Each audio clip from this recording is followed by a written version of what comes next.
Hello everyone, I'm Corey and we're talking Manpower. Today, I'm with Ms. Barbara Guy. She's the Chief of Civilian Career Proponency Division, Assistant Deputy Chief of Staff G1 for Civilian Personnel, and her office is located at Fort Belvoir, Virginia. Ms. Guy, thank you so much for being here. I really appreciate it. Thank you, Corey. It's a pleasure to be here. So could you explain to me your role and responsibilities as the Chief of the Civilian Career Proponency Office? Sure. We actually have quite a variety of responsibilities. We're responsible for the policy and guidance for all 31 career programs, overarching in support of ASA and RA. We also have oversight of the ACTES intern program, the policy piece and the resourcing piece as well. Career programs 10, 50, and 51 report directly to us. That is HR and military personnel and general administration and miscellaneous. Those three career programs, and we also are responsible for career program policy. And that is the direct update and revision of AR 690-950 career program management regulation, and then any other OSD or interface that's required on the functional community side. We're responsible for that as well. So why is this role so crucial? This role is very crucial because it supports the Army civilian who supports the soldier, and Army civilians provide that continuity and technical support that's needed to achieve Army readiness. And prior to the establishment of this division, which now is about 3 years old, there was no centralized focused support in this effort. So decentralization caused the fact that it was very not consistent. It was very sporadic, if you will. So there was no focused effort to support the Army civilian, and that's why I think this is very important. And so you're kind of just providing that focal point that everyone can kind of lean off and trying to be like the guy holding the light in the fog kind of thing, and everyone's kind of following behind, so to speak. Right, the shepherd, yes. So I understand that, and you've just said, you're involved in CP10, CP50, CP51, creating policy, kind of as that umbrella of all the career programs. So what upcoming missions and initiatives is your office currently working on?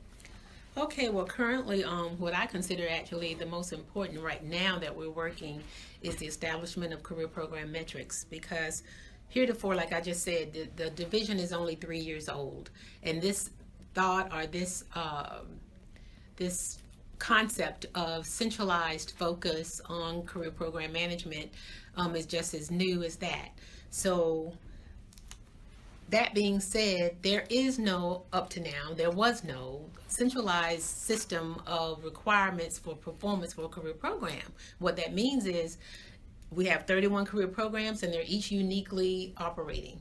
And they operate very well, but there's no synchronization. So when we look at important things such as justifying resources, whether or not we're structured correctly or appropriately, it's hard to assess that when you've got 31 communities operating uniquely and independently and in different various modes of operation. So what we wanted to do, now that we have an updated regulation as of November 2016, we wanted to use that regulation and define baseline standards, no more than say 7 or 8 at the most, that would define for a career program that these are the standard requirements of your performance that you have to do as a career program. Meanwhile, maintaining the flexibility and uniqueness that each one of them have and doing how they want and reflecting their FCR's vision and everything, all of that still stays in place. However, there is a baseline. Because, for example, in the AR, it says you will have an ACTES plan. Well, do you have an ACTES plan? Yes or no? Has it been updated in a year? Yes or no? Just that type of stuff to help every career program have that basic sense of measurement. And the idea behind that is not to indict any career program to say, well, okay, career program XX, you're awful. You failed everything. That is not the intent of this. Intent of this is to say across the spectrum on a requirement baseline, if you're red or you're failing, then maybe there's an issue behind that. And that's what we want to look into. Is the issue that you're not resourced appropriately? Is the issue that you're not trained appropriately? You're hiring the wrong type of people for your career program proponency office. Maybe you're hiring professionals in your functional community, but they don't know how to manage a program. I mean, there are a whole lot of ways to look at it. So that's what we hope the metrics will provide us with that yardstick and that assessment tool. Yeah, it definitely seems like a very complicated process because you have things that are so unique, like aviation is completely unrelated to installation management, right, but yet you still have to have some sort of guiding principles of, you still have to have these 4 or 5 following documents, and then after that everything can be kind of unique with your own training plans and those kind of things. Yes.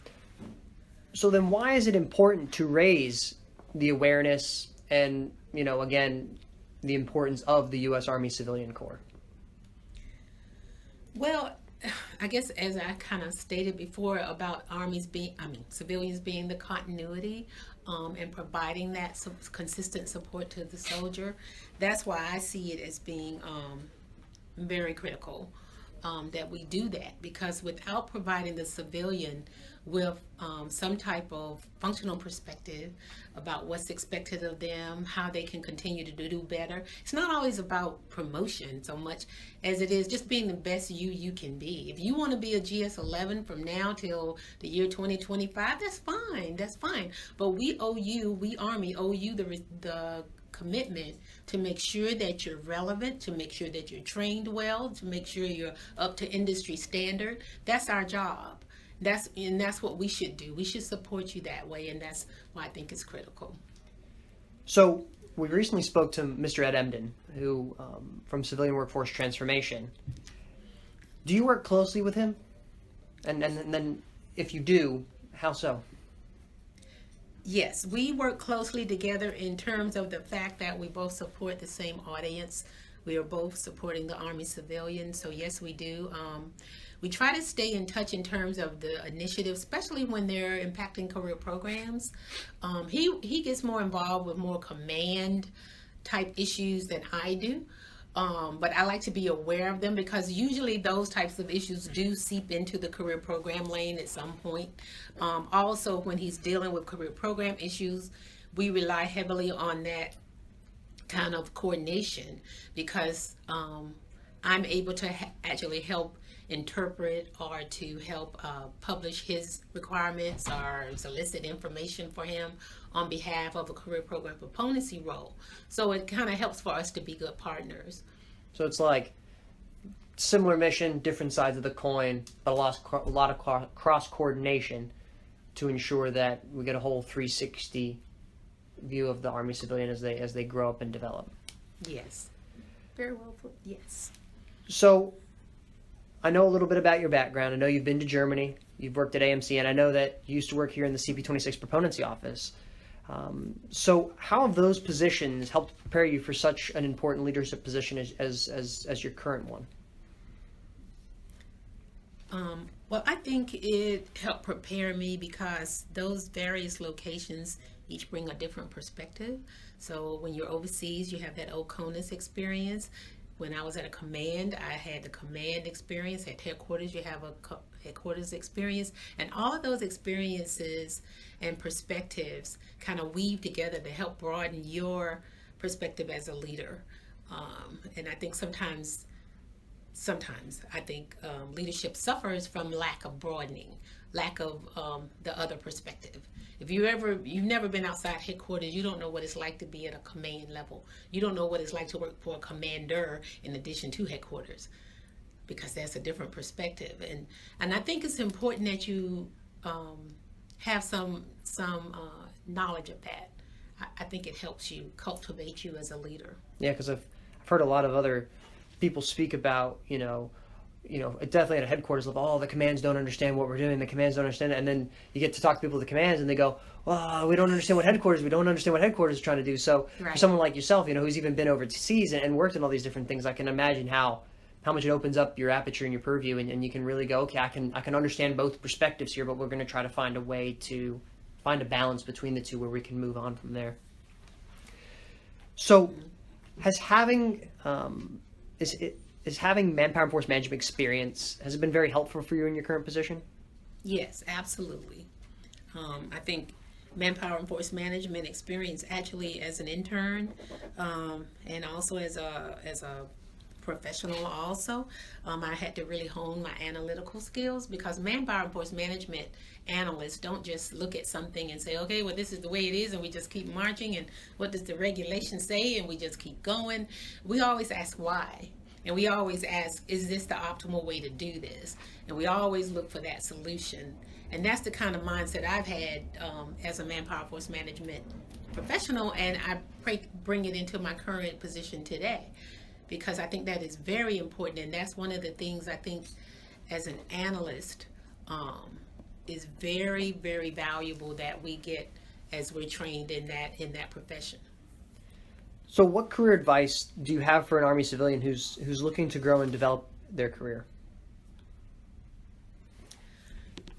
Well, I would say that you need to continue to be open to new experiences. Don't box yourself into just one. Don't become complacent. Always look for what's new and what's different, and challenge yourself. And don't be afraid to challenge yourself, because sometimes I find that, especially in the manpower field, we're trained a certain way to do certain things, and then a lot of times then when we get to the higher grades, let's say we get to 13, 14 level, we start trying to feel kind of insufficient in terms of being able to broaden out like into some other areas. But I say don't do that. Push the button, push the envelope. There is nothing out here that you can't understand or you can't learn, given the opportunity. So don't box yourself into any one area and say, well, that's all I know, that's all I can do. Oh, no, absolutely not. As long as you, like I said, have that analytical brain and you can ask why and you can figure out, you can do anything. And that's one thing I would say. And also, if you can, be open to mobility. If you can. I know some people don't have that option, but if at all possible, it doesn't even have to be geographical mobility. If it could be, that's wonderful, because it does give you a better perspective. Move around.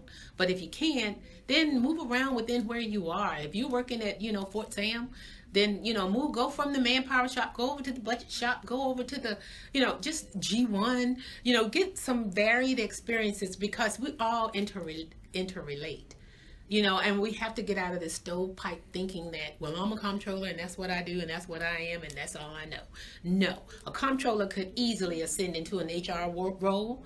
There are aspects of what you do that they don't have, and vice versa. And there's aspects of what they do that we don't have. And I think we can pollinate that way, cross-pollinate. Yeah, because CP10, CP11, and CP26 are all resource managers. Mm-hmm. Because without them, you never fill out an SF50. Right. So, Ms. Guy, that's all the questions I have. Is there anything else you'd like to add?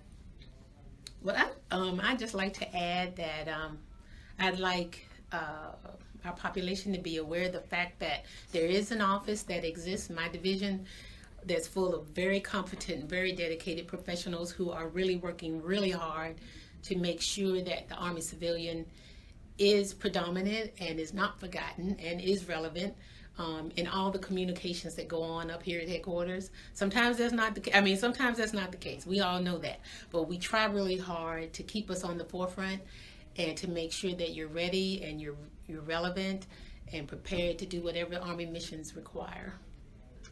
Well, Ms. Guy, thank you for everything that you do for Army civilians on a daily basis. I know I appreciate it. I know a lot of the other civilians that I talk about appreciate it, and I can't thank you enough for what you're doing. But thank you so much for being here. I really appreciate it. Thank you, Corey. It's been my pleasure. So that's all we have time for right now. Stay tuned for our next episode, and until next time, have a great Army Day.